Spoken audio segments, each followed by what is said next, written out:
Olá, bom dia, boa tarde, depende do horário que você está nos assistindo.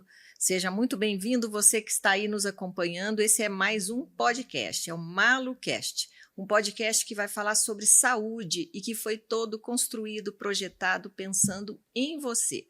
Você que quer aprender, quer receber conhecimentos úteis, como eu digo, conhecimentos que de fato vão agregar na sua vida e trazer benefício, para que você aprenda a reconquistar sua saúde, a subir a escada em direção ao patamar de máximo equilíbrio. E nós estamos hoje continuando a Jornada do Eslenderito, que é uma série que vai passar para vocês conceitos fundamentais sobre saúde e vai mostrar, na verdade, a nossa jornada, a jornada de cada um de nós nessa vida dentro de saúde, né?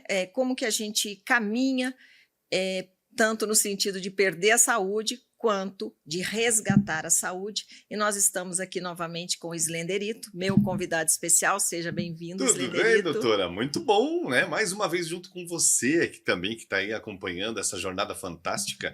E é claro, né, doutora? Eu não vou atrapalhar porque tem muita informação para chegar. Você E é nunca claro, atrapalha, você faz não, parte da sim, história da Slender. mas eu quero é que as pessoas conheçam um pouco mais dessa história toda, dessa caminhada, dessa jornada que eu vivenciei e que, é claro, graças à senhora eu consegui fazer mudanças Isso é realmente maravilhoso. fantásticas. E você sabe que hoje eu vou começar até fazendo um resumão do que nós falamos no primeiro e no segundo episódio, isso a pedido das pessoas que Ótimo. entraram em contato, né, lá pelas redes sociais e pessoalmente também, para fechar aquele assunto e a gente dar sequência. Então eu queria falar o seguinte, se você não assistiu o primeiro e o segundo episódio, por favor, vai lá, porque tem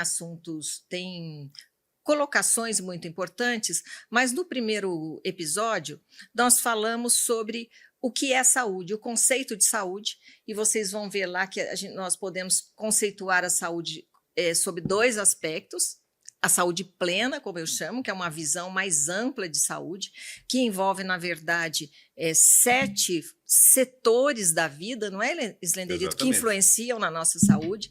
Então, é a saúde física, saúde emocional, a saúde espiritual, saúde profissional, financeira, saúde social e familiar. Haja saúde, né? Haja saúde. Cada um desses setores tem um peso na vida de cada um de nós. E depende do momento, cada um desses setores vai ter um peso maior ou menor. Mas, em linhas gerais, se todos eles estiverem em equilíbrio, aí nós podemos falar em saúde plena. E é aí que eu comparo com o malabarista de circo, né? Girando os pratos todos em equilíbrio, é aí que ele faz o show, né? O sucesso dele é quando ele mantém todos os pratos em equilíbrio.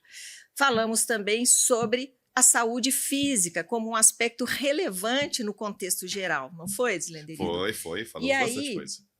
na saúde física, é importante que você entenda que existem 4 pilares fundamentais para que você esteja fisicamente saudável, ou sadio, né? Que na verdade a palavra certa é sadio, que é o equilíbrio ácido básico. O seu organismo não, o seu sangue, na verdade, não pode ser ácido, isso é um ponto fundamental. A temperatura interna tem que estar em equilíbrio, a nutrição celular e a desintoxicação. Viu, Eslenderito? Você fica sempre atento nisso. Se você cuidar desses 4 aspectos, independente do que você tenha, isso serve para você. Se você tiver uma doença crônica, não importa. Se você se atentar em equilibrar esses 4 pilares, você com certeza vai estar subindo a escada. Porque Vai. às vezes a gente fala em saúde e aquela pessoa que já tem um diagnóstico se sente um pouco fora desse Uhum. contexto, né? Fala, isso não é para mim, eu já tenho tal doença. Muito pelo contrário. Eu disse, inclusive, isso, né? Com Num dos certeza. episódios, que reconquistar a saúde, o equilíbrio orgânico não significa necessariamente a ausência de alguma doença. E eu Exatamente. tive muitos exemplos disso, pessoas com doenças crônicas que reequilibraram o organismo. E para não deixar passar, é óbvio, eu sou o exemplo vivo disso, né? Por sinal, até vou pedir licença de novo, porque eu cheguei meio que atropelado na Veio bicicleta de correndo. novo, fui correndo, e eu vou tirar esse equipamento que eu deixei até um dos meus protetores de cotovelo na bicicleta. Esqueci lá fora, mas não tem problema. Mas vamos lá. Doutora, mas como a senhora estava falando, realmente essa mudança, essa questão, né, nem sempre a gente está em perfeita sintonia com o nosso corpo, mas se seguir todas as dicas, com certeza você que está nos ouvindo e nos assistindo vai ver quantas mudanças podem haver na sua vida e, mais ainda, você acha que já está muito velho para resolver aquele problema das dores e tudo mais? Não. 45 aninhos, estou me sentindo com 30, mas vamos embora. E aí, essa consciência de que é possível reequilibrar o organismo, que eu acho fundamental, né? E na sequência de fechar o que foi falado nos outros capítulos, não que você não vai assistir os episódios anteriores, né? É 1 hora de informações importantíssimas, mas é só para contextualizar e a gente chegar no momento atual. E ali eu uso muito a escada, e muita gente elogiou você, viu, Slenderito? Que bom! Muitos comentários te elogiando. Que bom! Mas surgiu alguma dúvida, afinal de contas, quem é o Slenderito? Me perguntaram isso, então agora eu vou abrir o jogo aqui. O Slenderito é um personagem que eu criei, né? Sou Joe. Para exemplificar, para ilustrar essa nossa jornada durante a vida, partindo de um ponto de máximo equilíbrio e, se não nos cuidarmos devidamente, perdendo gradativamente a saúde até desenvolver uma doença. Então, eu criei o Slenderito, porque é uma analogia ao nome da empresa, que é Slender, e encontrei essa pessoa maravilhosa, que é um ator e um apresentador de TV, que é o Adonis Berlim. Então, agora você já sabe, o nome dele é Berlim. E ele, maravilhosamente, está aqui representando o nosso Slender. Né, personificando. Exatamente. Como foi que eu disse? Humanamente corporificado. Corporificado, né? Exatamente. O Slenderito. Então, agora você já sabe, ao pé da letra, de onde veio essa história. E nós vimos que eu dividi essa jornada ao longo da vida no conceito de saúde em 4 fases, e isso é um conceito, Slenderito, autoral. Eu não falo que é autoral para garantir a minha autoria, não, porque ela já está garantida. É só para saber que não vai se encontrar isso em livros, né? Isso não é uma coisa acadêmica que você aprende na formação. Isso é fruto de vivência. Vendo a evolução dos meus pacientes, né, centenas e milhares de pacientes ao longo de 35 anos, eu elaborei esse esquema e dividi esse processo, essa jornada, em 4 etapas. Nós vimos a primeira etapa, que eu chamo de fase Slender, que é quando a pessoa está 100% saudável, é a saúde plena, e até eu dei uma notícia ruim, mas verdadeira, a gente tem que lidar com a verdade, não é? Verdade seja dita. O que eu vejo é que nenhum de nós está mais nesse patamar e infelizmente, nem os bebês, né? Uhum. A vida atual já nos desloca desse patamar de saúde plena. Depois vem a segunda fase, que eu considero importantíssima, que é a fase silenciosa, que é aquela que a pessoa está se sentindo muito bem, e que eu falo por fora bela viola, por dentro pão bolorento, mas já tem desequilíbrios, né? E essa fase eu acho fundamental para alertar você aí, principalmente você que é jovem, para entender que os desequilíbrios existem. Então, se você está se achando muito saudável e, em função dessa saúde aparente, comete os delitos, como você contou lá na sua fase, né? Isso nós conversamos no episódio 2, você fique esperto, porque depois aparecem os problemas. Você sabe, Slenderito, que há uns anos atrás, bastante tempo, eu atendi um campeão sul-americano de jiu-jitsu. Ele se tratou conosco na clínica e foi um dos exames dos organismos mais desequilibrados que eu já atendi. Ele era Então você pode imaginar, por fora bela viola, né? Atleta. Que ele era um rapaz fisicamente aparentemente saudável, bonito, forte, mas ele estava com o organismo extremamente ácido. Então, naquelas 4 colunas da saúde física, o aspecto mais relevante no desequilíbrio dele, que gerava todos os problemas, era a acidez. Até você ver que os excessos também não são bons, né? De novo, a gente cai na história do equilíbrio E na definição que eu acho a mais assertiva para a saúde é que a saúde é equilíbrio, né? Então, até nesse aspecto. E teve outra paciente que me marcou muito, uma bailarina clássica. Você pode imaginar que fisicamente é um organismo extremamente cuidado, inclusive da alimentação ela cuidava muito. E chegou assim por falta de vitalidade. Falta de vitalidade. Vitalidade.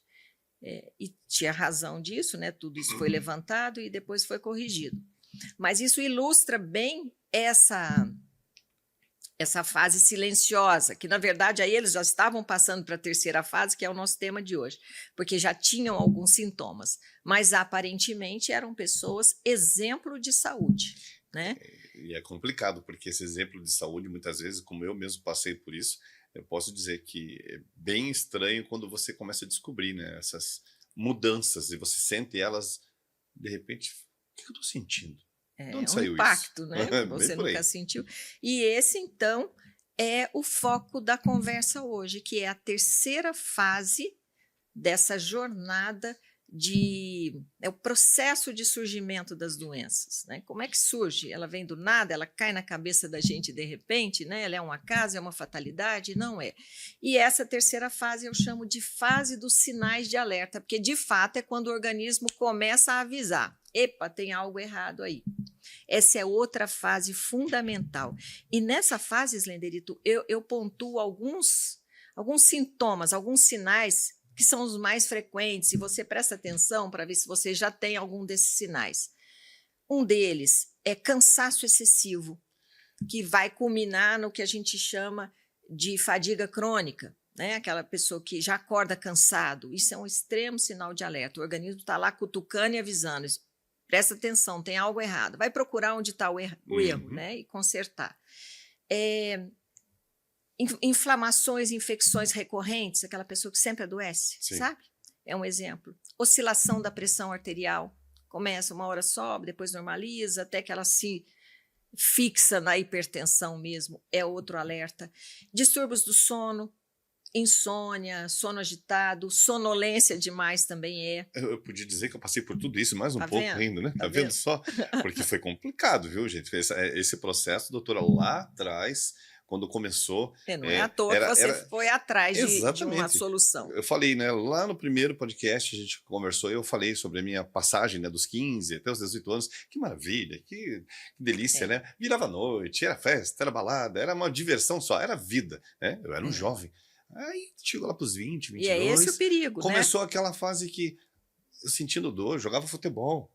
Todos os dias, ia jogar futebol, basquete, adorava jogar basquete. Imagina só, pegava, né, tava ali jogando, os amigos, vamos correr, corre para cá. E basquete é uma coisa até mais agressiva e mais rápida que o futebol muitas vezes, porque você movimenta o corpo inteiro e de forma muito desigual. Então você tem que estar com o corpo em dia. E eu achava que estava em dia. Mas aí chegava um dia, depois de uma partida de basquete, no dia seguinte fui jogar futebol e comecei a passar mal, senti que estava doendo tudo. Mas, gente, de onde que é essa dor? E a coisa foi virando uma bola de neve.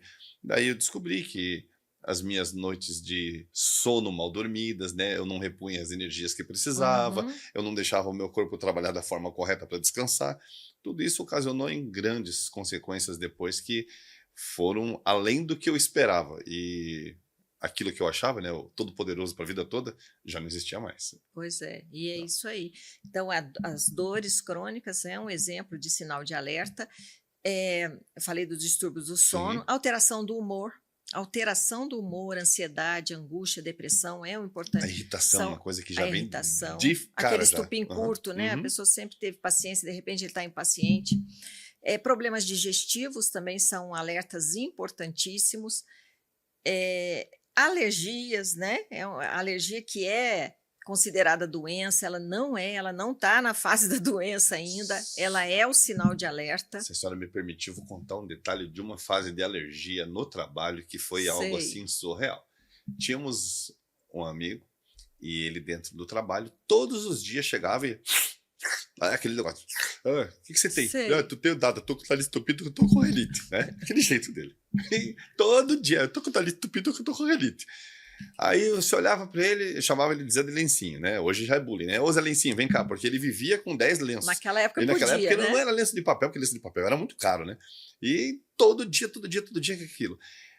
Mas chegou um ponto, doutora, que essa alergia, supostamente dita, por ele, era tão forte, que ele faltava trabalho, ele começou a ter dificuldades de relacionamento, porque ninguém queria ficar do lado dele, achava que ele estava o tempo todo, né, Uhum, gripado, todo mundo falava, na época era, tá pesteado, né, sai daqui, vai ficar pra lá com esse uhum, negócio aí. Ninguém sabia como que era essa coisa de pega ou não pega, alergia. exato. Com o passar dos anos é que foram vindo as informações corretas do que você tem Uhum. ou não, né.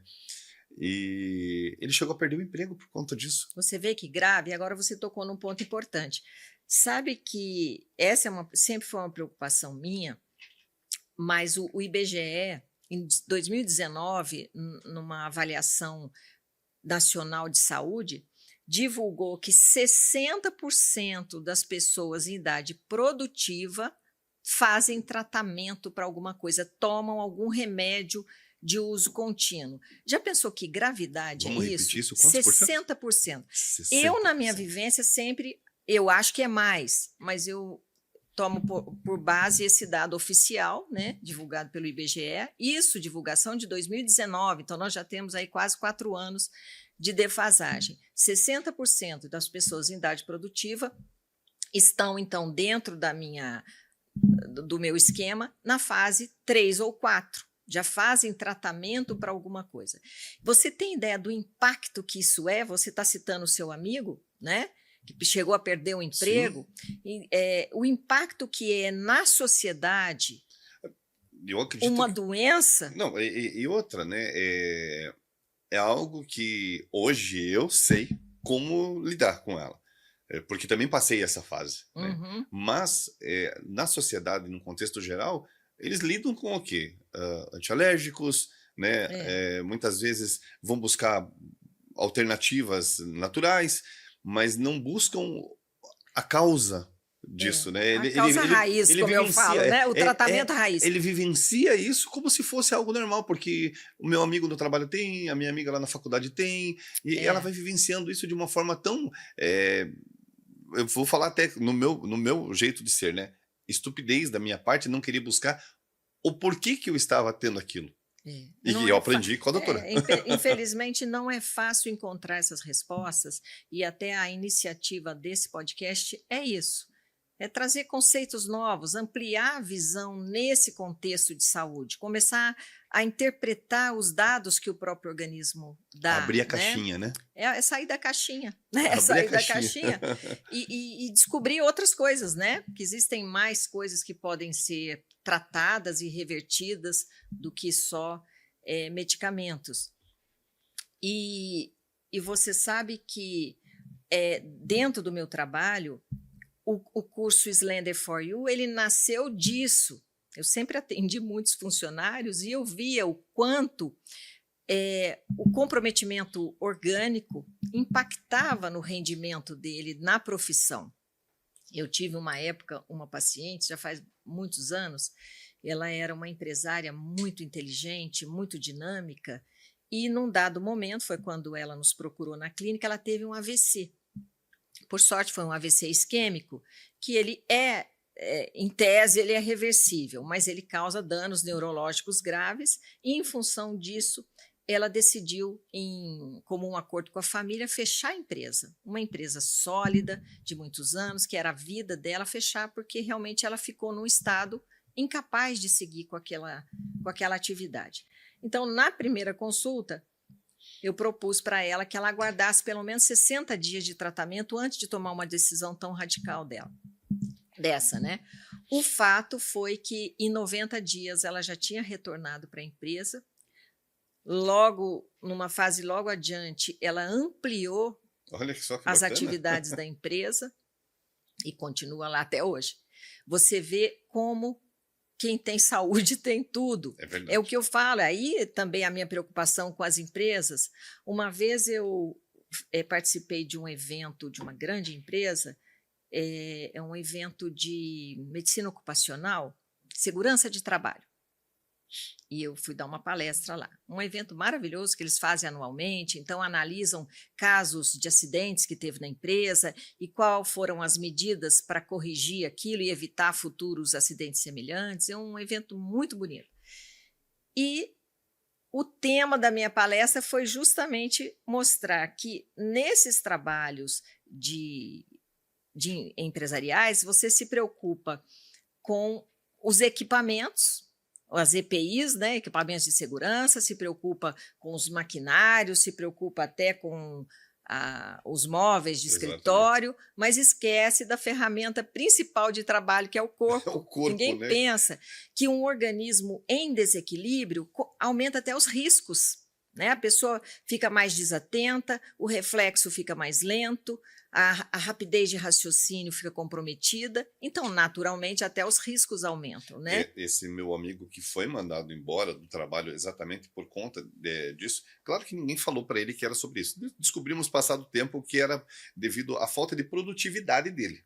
Ele tinha Certo. uma improdutividade que estava fazendo o quê? Afetando outros setores, Mas gerado né? por esse quadro, né, Por esse coitado? quadro. E assim, podia-se falar para ele fazer qualquer tipo de tratamento, buscar ajuda, auxílio.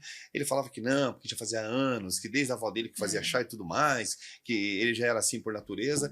Mas ele nunca foi buscar a raiz disso, ele nunca buscou. E até hoje não sei se fez E a também. raiz das alergias, falando rapidamente, que nem é o foco, mas eu não posso perder essa oportunidade, porque a alergia está cada vez aumentando mais, né? Hoje você vê bebê que já fala que tem rinite, bebezinho de colo. A base da alergia é a acidez. É a acidez metabólica, ou acidez do sangue. Vamos direto ao ponto. É uma acidez. O sangue não pode ser ácido, sabe? Ele tem um pH. pH é um índice que mede se um meio é só ácido ou alcalino, ou é neutro. Uhum. Para você que não é familiar, isso é como se você mede distância com metro, com centímetro, você mede o pH de uma substância com esse índice que chama pH, né? 7 é neutro, tudo que é menos que 7 é ácido, maior que 7 é alcalino. Então, o sangue está ali entre 7,35 a 7,45. 7,4 seria o perfeito. Tudo que é menos que esse ponto é ácido. E para o organismo, qualquer mínima alteração é relevante. Embora a gente tenha mecanismos compensatórios, né, porque senão eu falo que todo mundo já teria morrido, é justamente a sobrecarga desses mecanismos e até o esgotamento deles é que geram os problemas. E a alergia, a base é a acidez. Então, eu vejo muito crianças que tomam achocolatados e têm o diagnóstico de alérgicas. É uma coisa totalmente contraditória, porque o achocolatado é dos maiores acidificantes que existem, entendeu? Então, Tenta me explicar só um pouquinho, olha, doutora. ele tem Eu três... vou pedir porque, assim, eu como tenho um filho que toma achocolatado o tempo menino, todo, né? Agora eu vou puxar a sua orelha já Não, depois, tá, gente? A hora que acabar não, aqui. e eu vou contar outro detalhe. A minha Não esposa, conta não, que eu vou durante passar mal. 25 anos, ela tomava meio litro de achocolatado de manhã, meio litro à noite antes de dormir. Então, é por isso que eu falo que as gerações estão cada vez mais doentes, porque são hábitos que são incorporados na rotina alimentar. É isso que me dá aflição quando eu atendo uma criança que faz parte da rotina alimentar dela o achocolatado. E quando eu falo não dê achocolatado, a mãe fala, eu vou dar o quê? Eu falo, não, na história da humanidade o achocolatado é ontem. E todo mundo sempre alimentou, então tem muitas opções para você dar, né? E uma vez uma mãe ficou muito brava comigo quando eu falei que achocolatado é veneno. Ela ficou brava mesmo ao extremo, que eu jamais poderia falar isso, né? Eu falei, gente, eu tenho que falar a verdade, é um veneno mesmo. Depois ela entendeu, mas no primeiro impacto dela foi de resistência. Ele tem 3 ingredientes acidificantes, né? O leite, pela fermentação, o leite fermenta, tudo que fermenta gera substâncias ácidas. O açúcar é altamente acidificante e o achocolatado em si, ele é sintético, né? Ele é feito lá no laboratório, ele nem cacau ele tem, sabia? Sério, Né? Ele tem aroma de chocolate, cor de chocolate. Então, esses 3 juntos, eles formam realmente uma coisa acidificante demais. E, sobretudo, quando são incorporados na rotina alimentar, né? Fazem parte do alimento. fermentam, aí atrapalha o funcionamento intestinal, forma uma cadeia de reações prejudiciais, culminando com a acidez. Então, se a pessoa quer se livrar da alergia, ele tem que corrigir, ele tem duas coisas: eliminar hábitos acidificantes e, como eu digo, ativar as portas de eliminação desse ácido, que é o intestino, que é a via urinária, que é a pele, que são os pulmões, não é? Eu Nós vou temos falar, essas doutora, eu tô portas. morrendo de vergonha Eu agora. acredito. Sério, eu tô morrendo de vergonha. Ainda mais de Ainda mais você. supostamente estar envenenando meu filho, né? Porque Pois é. eu falo supostamente porque assim, eu não sabia. Agora você Agora eu sabe. sei. E você também que tá me É. ouvindo, tá nos ouvindo e assistindo, sabe, né? Não dá mais. Não dá mesmo. Não dá mais. Eu não Porque vou. eu O acho meu que acabou. tudo que é pior, eu acho que para os pais é ver um filho doente, E vou né? falar mais uma coisa, doutora, sabe? As pessoas vão falar assim, não, mas como é que eu vou tirar? Eu vou tirar. E um dia eu vou contar para vocês o porquê e como eu mudei essa história de vida. Porque assim, basta você querer mudar hábitos, porque eu fiz isso, sou a testemunha viva disso, e hoje posso estar contando as histórias aqui também, vivenciadas graças ao método Slender. Então, são coisas que você, quando quer fazer para o seu filho, quer mudar a qualidade de vida da sua família, lembre-se que isso vai mexer com tudo. Teu financeiro, porque você não vai gastar com medicação, você vai estar dando qualidade de vida melhorada para o seu filho. Emocional, você não vai sofrer com a doença de um filho, Exatamente, né? não vai ver teu filho... Por que você É. tá assim? Bom, você queria um pouquinho de acidez, talvez porque teu pai deu achocolatado. Tem tudo isso, são consequências, claro, né? Eu não tô falando que seja um fato, né? Mas assim, são coisas que você tá dando pro seu filho e você mesmo tá ingerindo muitas vezes e que não sabe o quanto está prejudicando o seu organismo. Ele aumenta a amígdala, sabia? Hã? E a hipertrofia a amígdala. E a mudança tem que ser radical. Nisso eu sou bem severa, sabe? Às vezes os pais falam mesmo. Não, eu estou diminuindo aos poucos. Eu falei, veneno, a gente não diminui aos poucos. A gente tira imediatamente. Eu falo desse jeito. Ai, ai. Mas, né? Porque a gente tem pouco tempo de vida. Exato. Você não acha? Pouco tempo de vida na Terra, tem que cuidar. Tem. E ainda mais quando é criança, que depende da gente, né? Que é você que cria uma rotina para a criança, não é Exato. ela que cria. É o adulto, é a responsabilidade do adulto, então o drama fica maior ainda, não é? Complexo. Mas aí a gente parou para falar da alergia porque é um caso que ocorre cada vez com mais frequência e me ocupa muito, porque é um quadro que relativamente é de fácil solução, né? Esse que é o mais bonito, é que ele é de fácil solução. Basta querer, Mas, né? basta fazer as mudanças necessárias, fazer as escolhas certas, né? Mas eu queria te perguntar o seguinte, você comentou algumas coisas da sua fase, mas qual foi o sintoma, o sinal de alerta mais relevante nessa sua jornada que fez você parar e pensar, epa, parece que eu já não tenho a saúde que eu julgava? As dores musculares, doutora. Né? Foram as dores, porque como eu jogava futebol, tinha exercícios e continuamente eu estava em atividade, de repente eu senti uma dor e daí, como eu falei, lá no meio de um jogo de futebol, eu senti uma dor que tive que parar no hospital e não sabia o que era.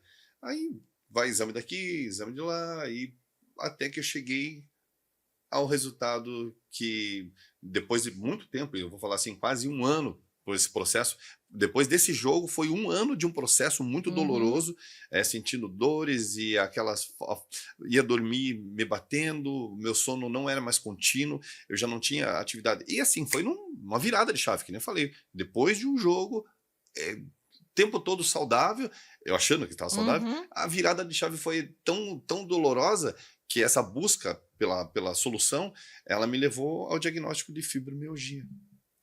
Fibromialgia. E qual foi a sua reação quando te deram esse veredito? Eu vou dizer, vocês vão estranhar, presta atenção no que eu vou falar, tá? Vocês vão estranhar, mas eu fiquei mas tão feliz de receber esse resultado, que vocês não fazem ideia. Por quê?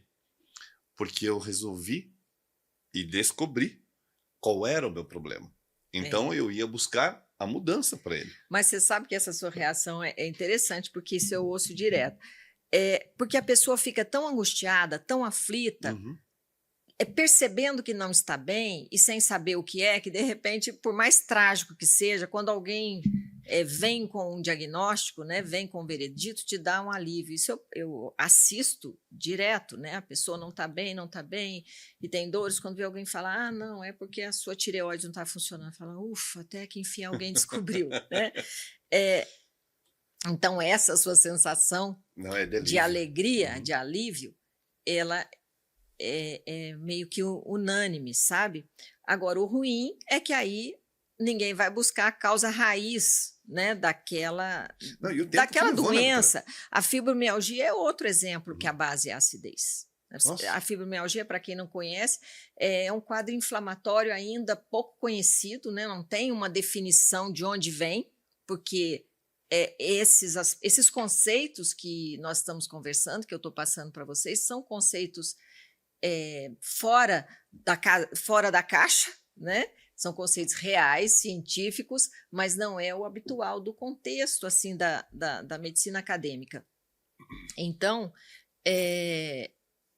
inclusive na fibromialgia é admitido que é uma síndrome, né? Uma síndrome porque ela envolve várias alterações, não só a dor, Não, mas alteração do sono, alteração do e ela humor, varia muito, né? alteração digestiva, e que não tem uma causa muito definida e, portanto, não tem um tratamento muito específico, né? Muito dirigido. Mas é um quadro inflamatório que atinge o sistema músculo-esquelético, então ele pega articulações, ele Uhum. pega tendões, músculo, né? E E mexe com o são humor, dores mexe com tudo, doutora. horrorosas. É. Mexe com o humor, mexe com tudo. É uma coisa assim surreal as mudanças. Durante esse ano em que eu não sabia que estava até então com fibromialgia, eu não sabia como lidar com isso.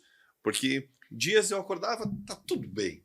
E de repente, do nada, dor aqui, E aí dor aqui. eu imagino que você Gente, tenha usado anti-inflamatórios, analgésicos, a única talvez coisa algo que até para hoje, né, ansiedade, diga-se de né? passagem, receitado por médicos no contexto geral, eram os anti-inflamatórios. Aí de tanta dor que eu sentia, eu comecei a ter quadros de depressão. Eu fui à lona, fui mesmo, de chegar a não querer levantar da cama, porque era tanta dor. Eu ia mexer a perna, parecia que estava me rasgando os músculos. Eu falei, gente, mas eu não fiz exercício ontem, como que pode doer tanto isso? Da onde que está saindo essa dor?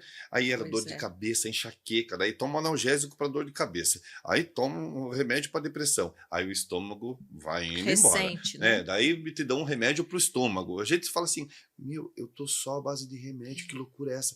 Preciso mudar essa minha rotina, não dá para viver E assim. você vê, a base é a acidez, porque a acidez ela inflama o organismo. Fazendo uma comparação simples, se você pegar uma substância ácida e jogar na pele, você vai ferir a pele. Sim. O ácido corrói, né? Então é lógico que no organismo ele vai causar outras alterações metabólicas, mas falando de uma maneira figurada, ele destrói os tecidos, ele inflama os tecidos. Sim. Então de novo, aquelas quatro colunas que quando bem cuidadas você está caminhando para a saúde, e quando descuidadas ou em desequilíbrio é a porta aberta para a doença, que é a acidez, né? O sangue tem que ser alcalino, e por isso que tudo exige mudanças. Então você vem, por exemplo, para mim, como você veio no auge da fibromialgia, nós vamos mexer no seu intestino, que é uma das portas de eliminação desse ácido excessivo, na via urinária, que é uma das principais vias naturais de eliminação da acidez, né? Vamos ativar essa via. Para ativar a via urinária, você tem que aumentar a sua ingestão de água mesmo, não é outro líquido, é água. Todo um tratamento envolvendo água. Para ativar a porta intestinal, nós vamos ter que fazer uma limpeza do intestino e manter esse intestino bom. Ativar a pele, tem procedimentos que ativam a pele como via de eliminação. Exercício respiratório, porque quando você faz uma expiração profunda, você elimina ácido. Aliás, a via respiratória e a via renal são as duas principais vias naturais que o corpo usa para evitar que a gente chegue numa acidez extrema, né? Mas o que ocorre é que às vezes a medicina ela se preocupa com a acidez extrema, aquela que o paciente foi até para a UTI, e não é. Mínimas alterações causam problemas. A alergia e a fibromialgia, ou as dores crônicas, são exemplos assim importantíssimos e pontuais dessa desse estrago que a acidez causa no organismo. Entendi. Então, o tratamento ele tem que ser nesse sentido, de reequilibrar. E a inflamação gera aumento da temperatura, e a gente está no outro, na segunda coluna. Né? A medicina nega um termo popular que é febre interna, e ela existe. Né? Minha avó falava muito em febre interna, os antigos falavam, e de fato a febre interna existe, que é o desequilíbrio da temperatura.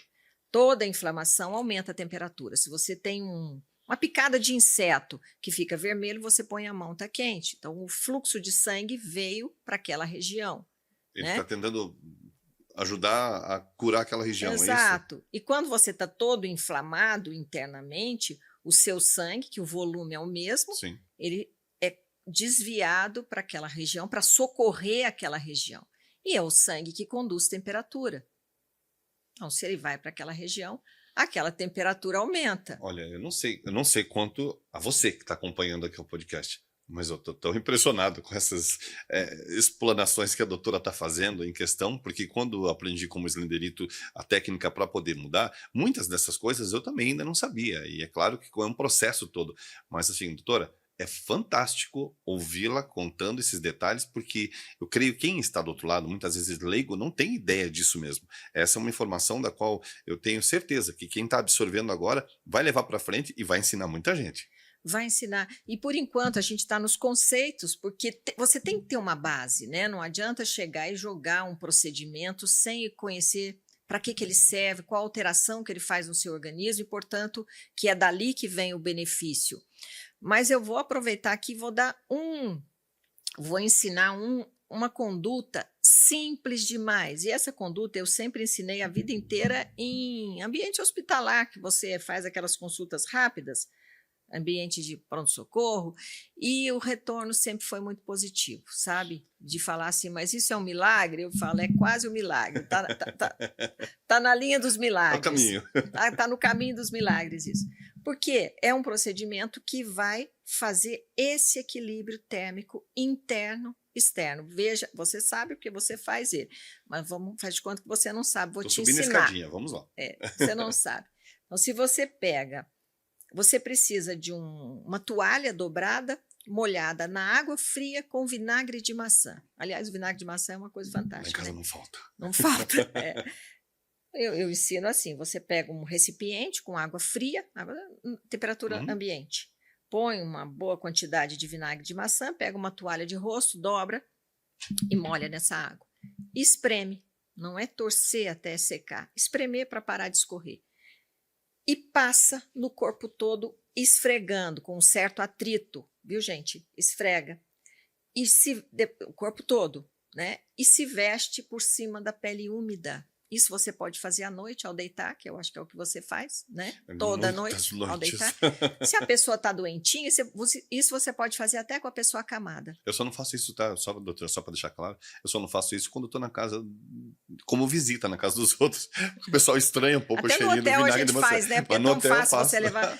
Então, quando a pessoa está doente mesmo, você pode fazer isso até várias vezes ao dia. E ajuda. Até de 3 em 3 horas. Mas para uma pessoa aparentemente saudável, se tomar como hábito fazer isso toda noite, nas crianças inclusive, você muda de uma tal maneira a condição orgânica, a vitalidade, a resistência, a imunidade, o sono. Né? É um sonífero. E vamos colocar assim, porque as pessoas falam, mas eu vou comprar vinagre de maçã. É tão barato você comprar um vinagre de maçã e não comprar um medicamento na farmácia. Você não faz ideia. Então, e isso é importante, você que está aí ouvindo, entender que para subir as escadas você tem que fazer mudanças, você tem que eliminar coisas e tem que incorporar hábitos saudáveis. A mudança não é só a nível de querer, né? É a nível de colocar em prática, é a nível de agir. E isso é um hábito simples que quando incorporado muda destinos, né?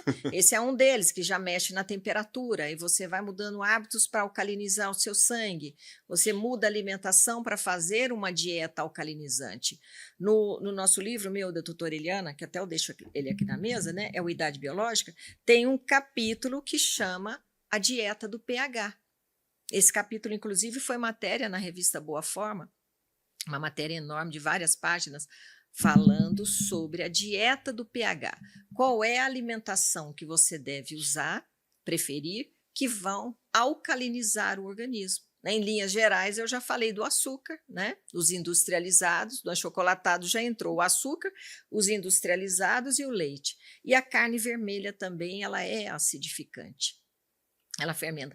Na verdade, tudo que fermenta, viu, Slenderito? Então, para você não fermentar, você tem que ter um alimento não fermentativo e tem que ter um sistema digestivo em ordem. Então, você percebe que você tem que mexer?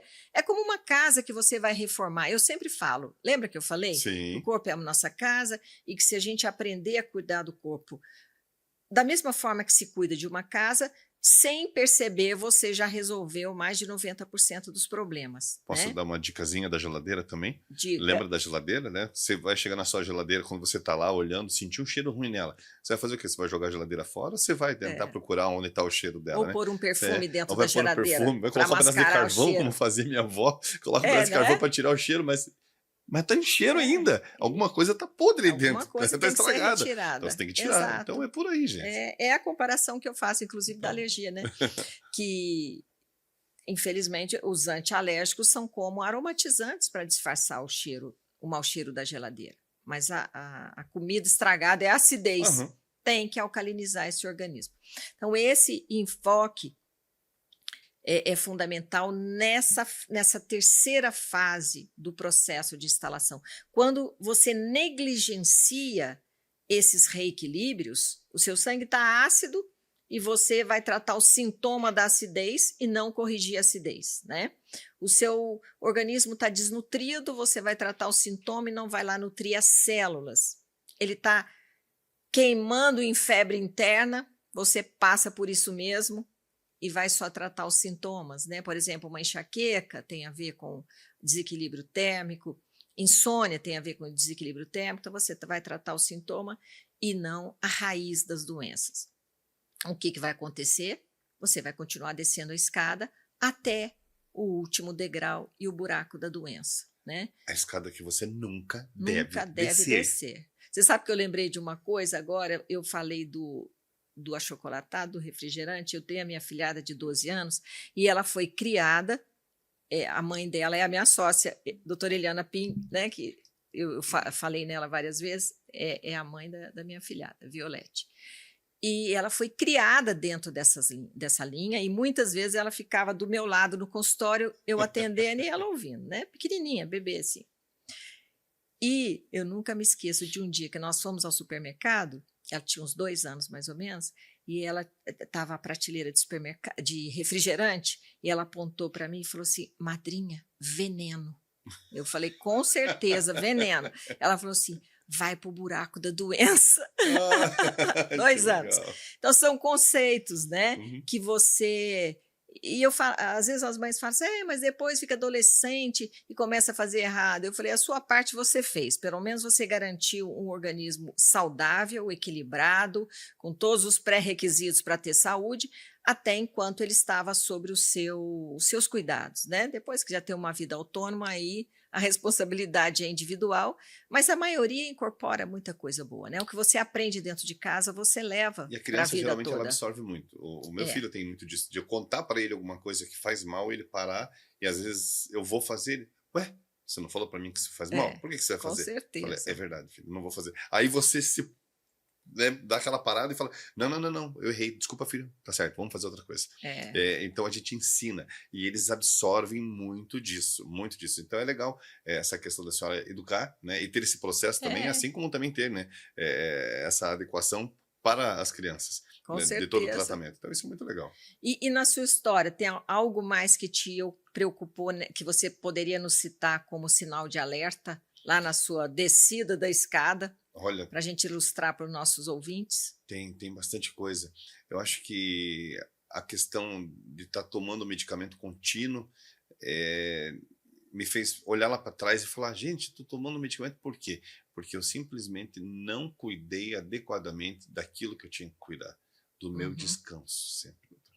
Era uma Sei. coisa que me incomodava muito, eu não conseguia mais descansar por causa das dores, e aí essa escada eu fui descendo degrau por degrau e até me afundar e, como eu falei, a depressão foi um dos sinais que me assustou muito, mas muito mesmo. É. E ela entra dentro do sinal de alerta, né? Foi um sinal de alerta Ansiedade e bem, tal. bem, bem sério, É. bem sério. Uma coisa que eu sempre falo é pressão, né?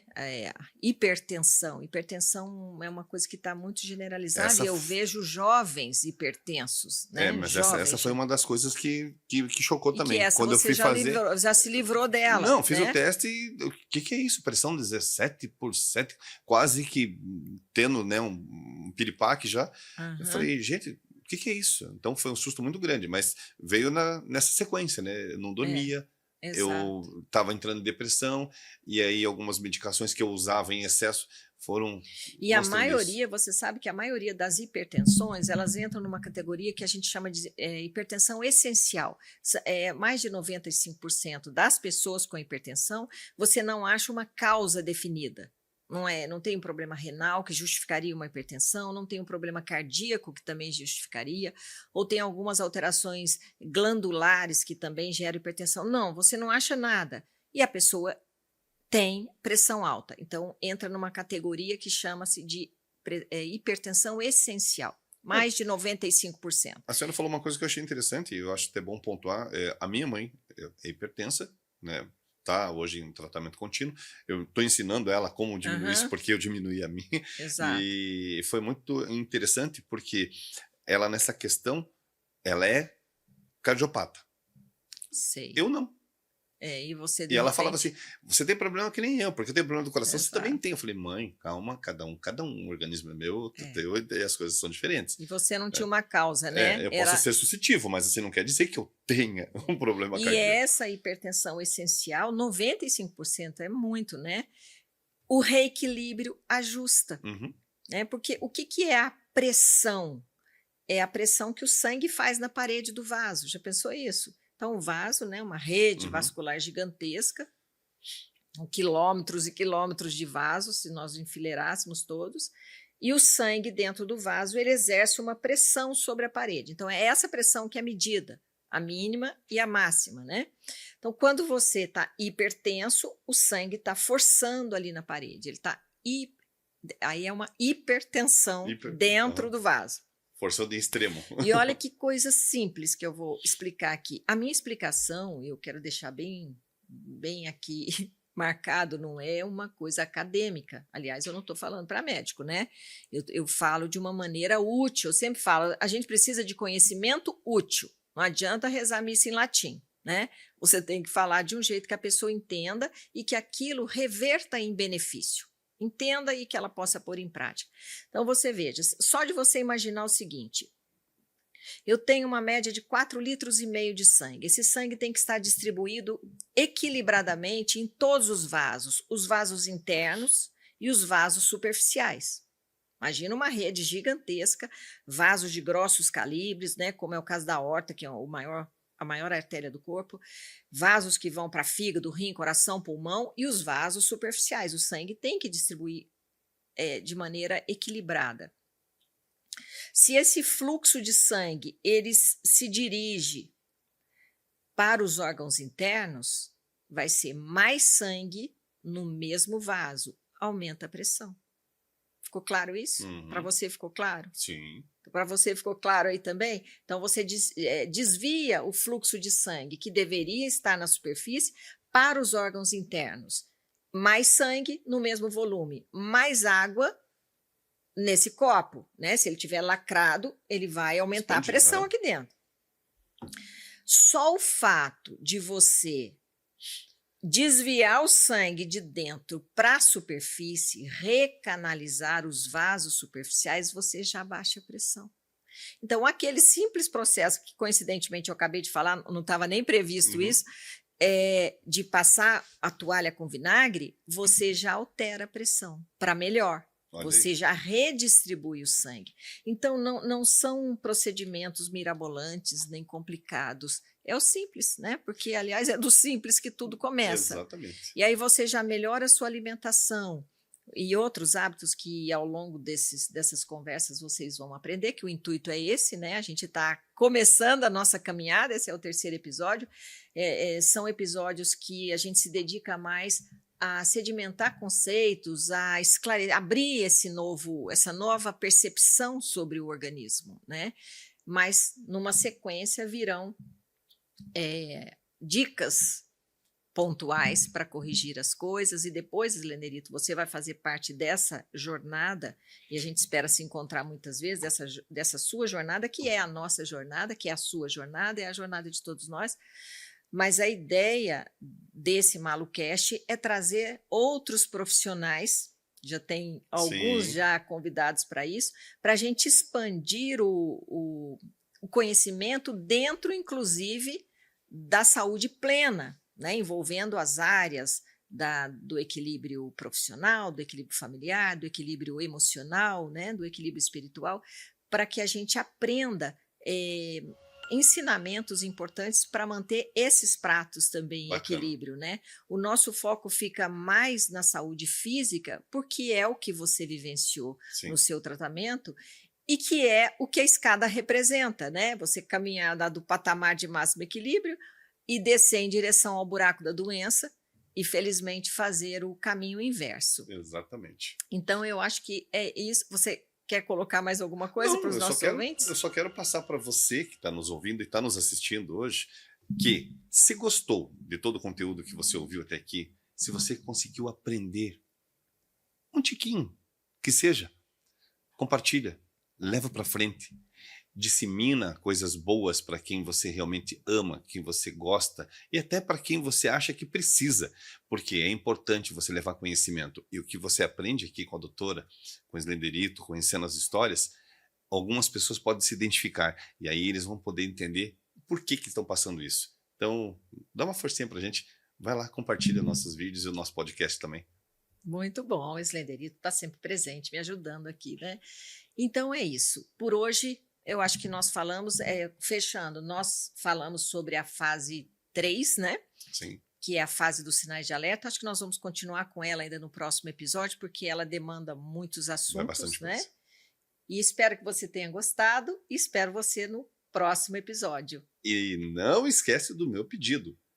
Compartilha, ajuda a gente, vai. E ajude pessoas que podem precisar de todo esse conteúdo também. Um abraço.